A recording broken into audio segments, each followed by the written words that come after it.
العيش القمح الفلاحي بأسهل وأبسط طريقة ممكن تتخيليها، زي بتاع زمان بالظبط، أو العيش الرح.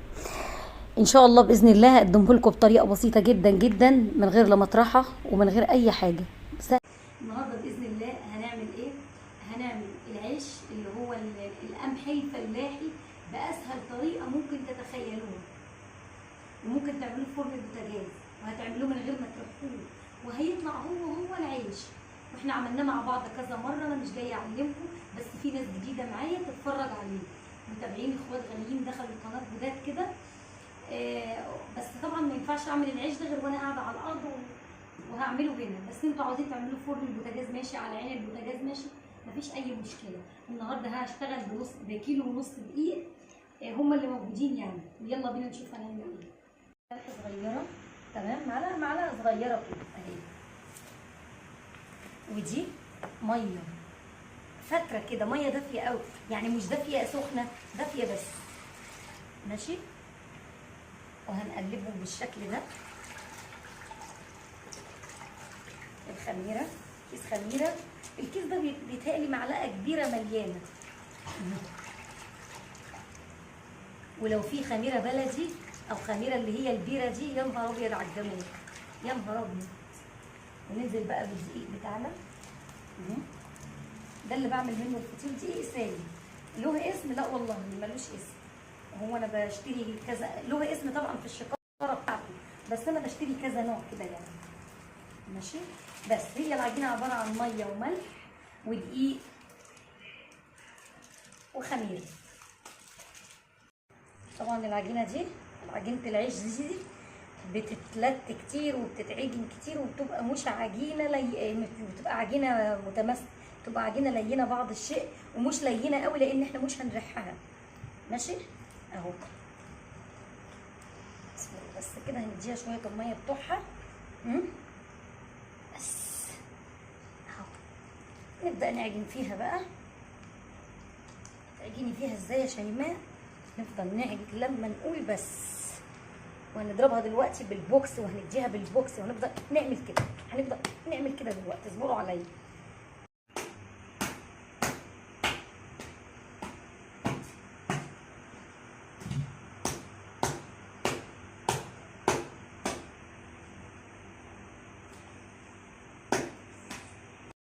بصوا يا جماعه العجينه، بصوا اهو، شايفين اهو، هي كده سايله يا شيماء. احنا ما تقلقوش من اي حاجه، احنا هنفردها حتى لو سايله.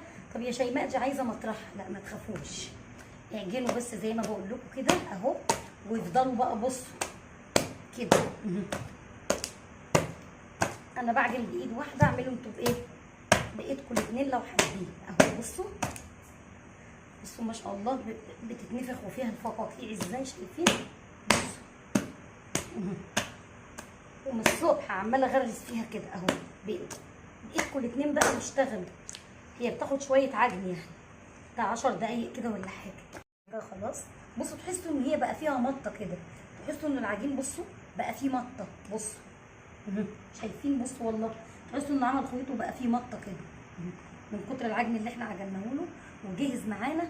هنجيب بقى شويه دقيق، في ناس بتغطيه بميه، وشه بميه كده، لا حطوا بس شويه دقيق كده اهو، حطوا العجينه دي بيه، سيبوها تخمر، ماشي اهو.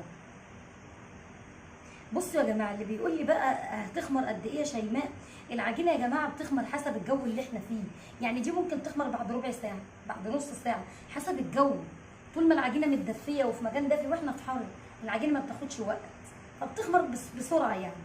بس اهو العجينه دي عدى ساعه الا ربع تقريبا او اقل، ماشي. وانا قلت لكم حسب المكان اللي احنا فيه. بصوا بسم الله ما شاء الله، شايفين المنظر؟ بصوا اهو. طب يا بنتي يا جوجو، انت فرشه دي ليه؟ تعالوا كده. دي النخاله اللي هي الرده يعني النخاله اللي بتخرج من الدقيق اهي. اظن بقت متوفره في يعني في اماكن، متوفره في كل مكان اصلا. بصوا انا هعمل كده لاني هقطع العيش على القماشه بتاعتي دي، بس هنعمل كميه حلوه كده عشان نقطع عليها العيش. ما عنديش صينيه بصراحه، ويعني الصواني اللي عندي صغيره مش هتكفي اهو. كميه حلوه، كميه كبيره عشان العيش ما ايه، ما يلزقش في القماشه. او وبرده في نفس الموضوع في الصينيه كمان لازم تبقى كميه حلوه كده. في ناس بتقطع بزيت وناس بتقطع بايه؟ بدقيق. احنا النهارده ان شاء الله هنقطع بايه؟ بدقيق. بصوا اهو، مش عايزين يعني مش عايزين عيش كبير قوي قوي. بصوا اهو، وعلى الدقيق على طول. تمام.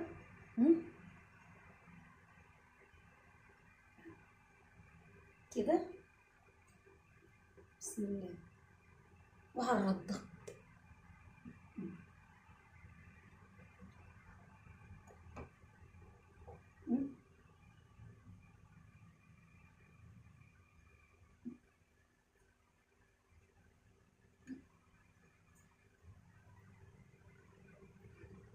كده. النبي كده بقى عليه الصلاه والسلام قطعتهم. لا وكمان ايه، وكمان بدات كمان. بصوا كنت عايزه اجرب الفرن عشان بقالي كتير ما شغلتوش. بسم الله ما شاء الله على العيش. اي حد هيقول لي ده مش عيش فلاحي، لا فلاحي ونص كمان.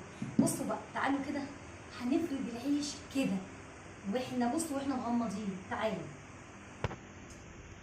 دي رده بس انا حاطه عليها شويه دقيق عشان احنا بس ايه يعني هنفرد شويه بالنشابه دي. ماشي. حط عليها شويه دقيق صغيرين قوي. هنحط شويه حلوين كده ونبدا نجيب بايدنا الرغيف اهو. بسم الله الرحمن الرحيم اهو. ماشي اهو، وهننزل بيها هنا كده. تمام.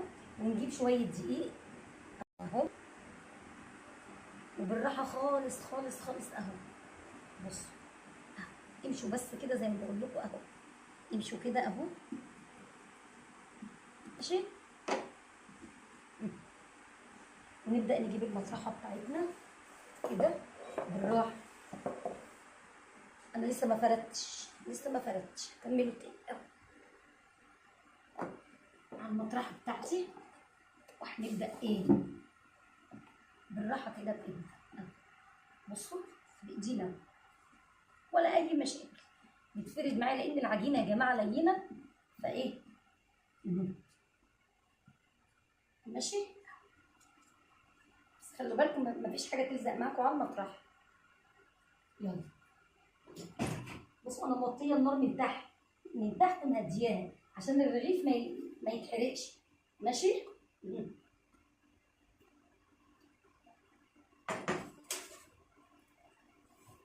اهو، وهبدا اعلي من هنا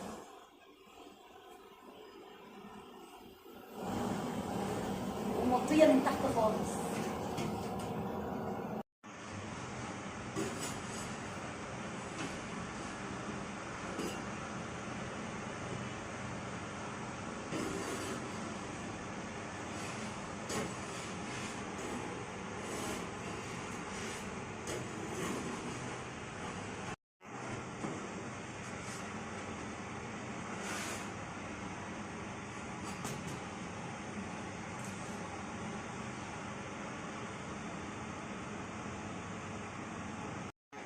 اخر رغيف اللي هو كانت حته صغيره كده.